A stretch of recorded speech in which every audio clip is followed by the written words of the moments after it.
മറ്റൊരു പ്രധാനപ്പെട്ട വാർത്തയിലേക്ക് കൂടി കടക്കുകയാണ്. കോഴിക്കോട്ടെ താമസ സ്ഥലത്ത് മരിച്ച നിലയിൽ കണ്ടെത്തിയ ലോ കോളേജ് വിദ്യാർത്ഥിനിയുടെ മൊബൈൽ ഫോൺ കാണാനില്ല. വിദ്യാർത്ഥിനിയുടെ സുഹൃത്തായ കോവൂർ സ്വദേശിയെ കേന്ദ്രീകരിച്ചാണ് ഇപ്പോൾ അന്വേഷണം പുരോഗമിക്കുന്നത്. കോഴിക്കോട് ഗവൺമെന്റ് ലോ കോളേജിലെ 2ാം വർഷ LLB വിദ്യാർത്ഥിനിയായ മൗസ മെഹറിസാണ് കഴിഞ്ഞ ദിവസം മരിച്ചത്. MS അനീഷ് കുമാറുണ്ട് കൂടുതൽ വിവരങ്ങളുമായി. അനീഷ്, കോളേജിൽ പോയ വിദ്യാർത്ഥിനി ഉച്ചയ്ക്ക് മടങ്ങിയെത്തുന്നു, ഹോസ്റ്റൽ മുറിയിലെത്തി ആത്മഹത്യ ചെയ്യുന്നു. സഹപാഠികൾക്കോ അധ്യാപകർക്കോ യാതൊരു വിവരവുമില്ല എന്തിന് ഈ ആത്മഹത്യ മൗസ ചെയ്തു എന്നുള്ളത്. ഇപ്പോൾ അന്വേഷണം കേന്ദ്രീകരിക്കുന്നത് ഒരു സുഹൃത്തിനെ കേന്ദ്രീകരിച്ചാണ്, അല്ലേ?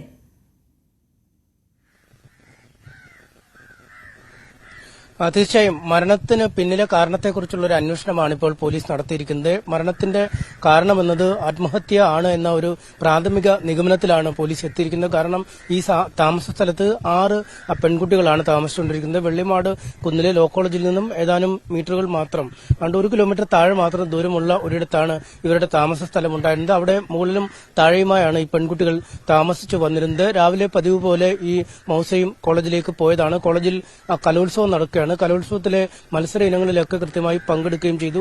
അതിനുശേഷം 12:00 ഈ താമസ സ്ഥലത്തേക്ക് വന്നത്. പിന്നീട് വൈകുന്നേരമാണ് ഈ കൂടെ ഉണ്ടായിരുന്ന വിദ്യാർത്ഥിനികൾ അവിടെ കോളേജിൽ കാണാതെ വന്നു. പുറത്തേക്ക് ഭക്ഷണമൊക്കെ കഴിച്ചതിന് ശേഷം മൗസയെ കാണാതെ വന്നതോടുകൂടിയാണ് പിന്നീട് തെരഞ്ഞ് വീട്ടിലേക്ക് വന്നത്. അപ്പോഴാണ് മുറി അകത്തുനിന്നും കുറ്റിയിട്ട നിലയിൽ കണ്ടത്. തുടർന്ന് ഏറെ നേരം മുട്ടിവിളിച്ചെങ്കിലും അകത്തുനിന്ന് യാതൊരു പ്രതികരണം ഉണ്ടാവാത്ത സാഹചര്യത്തിലാണ് പിന്നീട് സമീപത്തുള്ള സഹപാഠികളായ ചിലരെ കൂടി ഈ കുട്ടികൾ വിളിച്ചുകൊണ്ടുവരികയും കതക് തകർക്കുകയും ചെയ്ത് അപ്പോഴാണ് ഉള്ളിൽ ഫാനിൽ തൂങ്ങിയ നിലയിൽ ഈ മൗസയെ കണ്ടെത്തുകയും ചെയ്തത്. എന്തായാലും ഇത് ഒരു ആത്മഹത്യ എന്ന നിഗമനത്തിൽ തന്നെയാണ് പോലീസ് എത്തിയിരിക്കുന്നത്. പക്ഷേ ഏറ്റവും ദുരൂഹമായത് മൗസയുടെ മൊബൈൽ ഫോൺ ആ സ്ഥലത്ത് കാണാനില്ല എന്നതാണ്. ഒരു ടാബ് സ്ഥലത്തു നിന്നും കിട്ടി. ഒപ്പം ഒരു കടലാസിൽ 3 ഫോൺ നമ്പറുകൾ എഴുതി ഈ മുറിയുടെ ജനാലയിൽ വെച്ചിരുന്നു. ആ 3 ഫോൺ നമ്പറുകളും ഈ കുട്ടിയുമായി ഏറ്റവും അടുത്ത ബന്ധുക്കളുടെ അച്ഛന്റെയും അമ്മയുടെയും അമ്മാവന്റെയും ഒക്കെ ഉള്ള മൊബൈൽ നമ്പറുകളാണ് എന്നാണ് അറിയാൻ കഴിയുന്നത്. അത് മാത്രം കൃത്യമായി ഒരു വശത്ത് സൂക്ഷിച്ചിട്ടുണ്ട്. അത് മിക്കവാറും ബന്ധുക്കളെ വിവരം അറിയിക്കുന്നതിനായുള്ള ഒരു വിവരം നൽകിയ ഒരു കുറിപ്പാണ് എന്നാണ് കണക്കാക്കാൻ കഴിയുന്നത്. പക്ഷേ ഈ മൊബൈൽ ഫോൺ എവിടേക്ക് പോയി എന്നത് സംബന്ധിച്ചാണ് പോലീസിന് കൃത്യമായൊരു ആശയക്കുഴപ്പം അല്ലെങ്കിൽ അത് കേന്ദ്രീകരിച്ചുള്ള അന്വേഷണത്തിലേക്ക് നീങ്ങുന്നത്. അവിടെ നിന്നുമാണ് ഈ മൗസയുടെ ഒരു ആൺ സുഹൃത്തിനെ കുറിച്ചുള്ള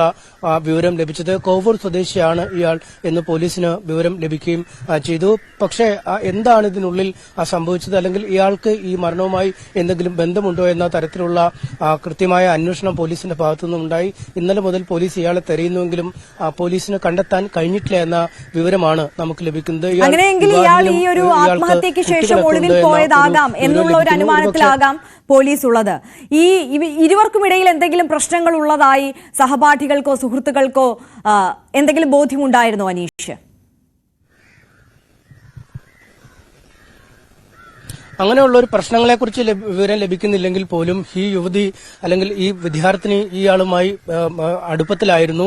പക്ഷേ അടുപ്പത്തിലായിക്കഴിഞ്ഞാണ് പിന്നീട് ഇയാൾ വിവാഹിതനാണെന്നും കുട്ടികളുണ്ടെന്നും ഒക്കെയുള്ള വിവരങ്ങൾ അറിയുന്നതെന്നാണ് നമുക്ക് ഈ ഘട്ടത്തിൽ മനസ്സിലാക്കാൻ കഴിയുന്നത്. ഒരുപക്ഷെ ഈ അറിഞ്ഞതിന്റെ ഒരു ആഘാതമാവാം ഈ കുട്ടിയെ ഇത്തരം ഒരു കടുങ്കൈ ചെയ്യാൻ പ്രേരിപ്പിച്ചതെന്ന ഒരു നിഗമനവും സഹപാഠികൾക്കൊക്കെ ഉണ്ട്. എന്തായാലും ഈ 12:30 ഈ പെൺകുട്ടി കോളേജിൽ നിന്നും ഈ താമസ സ്ഥലത്തേക്ക് എത്തിയ ശേഷം ഒരുപക്ഷെ ഇയാൾ ആ സ്ഥലത്ത് എത്താനുള്ള ഒരു സാധ്യതകളാണ് നമുക്ക് ചൂണ്ടിക്കാണിക്കാൻ കഴിയുന്നത്. കാരണം രാവിലെയൊക്കെ ഫോണിൽ ബന്ധപ്പെട്ടപ്പോൾ അല്ലെങ്കിൽ കോളേജിൽ വെച്ചൊക്കെ ഈ കുട്ടിയോട് സംസാരിച്ച കുട്ടികളൊക്കെ ഉണ്ട്. പക്ഷെ ഉച്ചയ്ക്ക് ഈ വിദ്യാർത്ഥിനി ക്യാമ്പസിൽ നിന്നും ഈ താമസ സ്ഥലത്തേക്ക് വരുന്നു. ഇതിനുശേഷം പലവട്ടം ഈ ഫോണിൽ ബന്ധപ്പെടാൻ ശ്രമിച്ചുവെങ്കിലും സ്വിച്ച് ഓഫ് ആയിരുന്നു. അതുകൊണ്ടുകൂടിയാണ് ഈ മറ്റ് സഹപാഠികളായ അല്ലെങ്കിൽ മുറിയിൽ താമസിക്കുന്നവരായ ആളുകൾ ഈ താമസ സ്ഥലത്തേക്ക് വരികയും തിരക്കുകയും ചെയ്ത് ഒരുപക്ഷെ ഈ കുട്ടി ഈ കോളേജിൽ നിന്നും വീട്ടിലേക്ക് എത്തിയപ്പോൾ ഈ സുഹൃത്തായ ആൾ ഇവിടേക്ക് എത്തിയിരിക്കാം. ഇവർ തമ്മിൽ എന്തെങ്കിലും കാര്യങ്ങൾ പറഞ്ഞ് വാക്കേറ്റമുണ്ടായിരിക്കാം. അപ്പോൾ ഒരുപക്ഷെ ഈ ഫോൺ ഇയാൾ പിടിച്ചു വാങ്ങി കൊണ്ടുപോയതാവാം. അങ്ങനെയൊക്കെയുള്ള സാധ്യതകളാണുള്ളത്. അതുകൊണ്ടാണ് ഈ ഫോൺ കേന്ദ്രീകരിച്ചുള്ള അന്വേഷണത്തിലേക്ക് പോലീസ് നീങ്ങിയിരിക്കുന്നത്. ഇയാളുടെ പക്കലാവും ഈ ഫോൺ ഉണ്ടാവുക എന്നൊരു നിഗമനം തന്നെയാണ് ഉള്ളത്. അതുകൊണ്ട് ഇയാളെ കസ്റ്റഡിയിൽ എടുത്തു കഴിഞ്ഞാൽ എന്താണ് സംഭവിച്ചത് എന്നതിനെക്കുറിച്ചൊരു കൃത്യമായ വിവരം ലഭിക്കും. ഒരുപക്ഷെ ഈ വിവാഹിതനാണെന്നും കുട്ടികളുടെ പിതാവാണെന്നും ഒക്കെയുള്ള കാര്യം മറച്ചുവെച്ച് അടുപ്പമാവാൻ ശ്രമിക്കുകയും പിന്നീട് ഇക്കാര്യങ്ങൾ അറിഞ്ഞപ്പോൾ ഉണ്ടായ ഒരു മാനസിക വിക്ഷോഭമായിരിക്കുമോ ആ മരണത്തിലേക്ക് നയിച്ചത്, അല്ലെങ്കിൽ മറ്റെന്തെങ്കിലും പ്രശ്നങ്ങൾ ഇതിനിടയിൽ ഉണ്ടാകുമോ, ഇയാൾ മർദ്ദിക്കുകയോ ഉപദ്രവിക്കുകയോ വല്ലതും ചെയ്തു കാണുമോ, അങ്ങനെയുള്ള കാര്യങ്ങൾക്കുള്ള സാധ്യതകളൊന്നും തള്ളിക്കളയാൻ കഴിയില്ല. എന്തായാലും മൃതദേഹം കോഴിക്കോട് മെഡിക്കൽ കോളേജ് ആശുപത്രിയിലാണ് പോസ്റ്റ്മോർട്ടം ചെയ്യുന്നത്. പോസ്റ്റ്മോർട്ടത്തിൽ ഈ കുട്ടിക്ക് പരുക്കുണ്ടോ, അല്ലെങ്കിൽ ഈ തൂങ്ങി മരിച്ചപ്പോഴുണ്ടായ പരുക്കുകൾക്കപ്പുറം മറ്റെന്തെങ്കിലും ക്ഷതങ്ങൾ ഉണ്ടാവുമോ എന്ന കാര്യങ്ങളെക്കുറിച്ചൊക്കെ ഒരു വ്യക്തത ലഭിക്കേണ്ടതുണ്ട്. ഒപ്പം ഈ ഫോൺ കണ്ടെത്തിയാൽ തന്നെ എന്താണ് സംഭവിച്ചതെന്നതിനെ കുറിച്ചൊരു കൃത്യമായ ധാരണ ലഭിക്കുമെന്നും പോലീസ് കരുതുന്നു. തീർച്ചയായും എം എസ് അനീഷ് കുമാറാണ് വിശദാംശങ്ങൾ നൽകിയത്. കോഴിക്കോട്ടെ താമസ സ്ഥലത്ത് മരിച്ച നിലയിൽ കണ്ടെത്തിയ ലോ കോളേജ് വിദ്യാർത്ഥിനിയുടെ മൊബൈൽ ഫോൺ കാണാനില്ല എന്നുള്ളതാണ് ഈ അന്വേഷണവുമായി ബന്ധപ്പെട്ടിപ്പോൾ പോലീസിനെ വലയ്ക്കുന്ന ഒരു കാര്യം. എന്തായാലും കോവൂർ സ്വദേശിയായ ആൺ സുഹൃത്തിനെ കേന്ദ്രീകരിച്ചിപ്പോൾ അന്വേഷണം പുരോഗമിക്കുകയാണ്. സ്പോട്ട് ലൈവിന്റെ സമയം ഇവിടെ അവസാനിക്കുകയാണ്. നമസ്കാരം.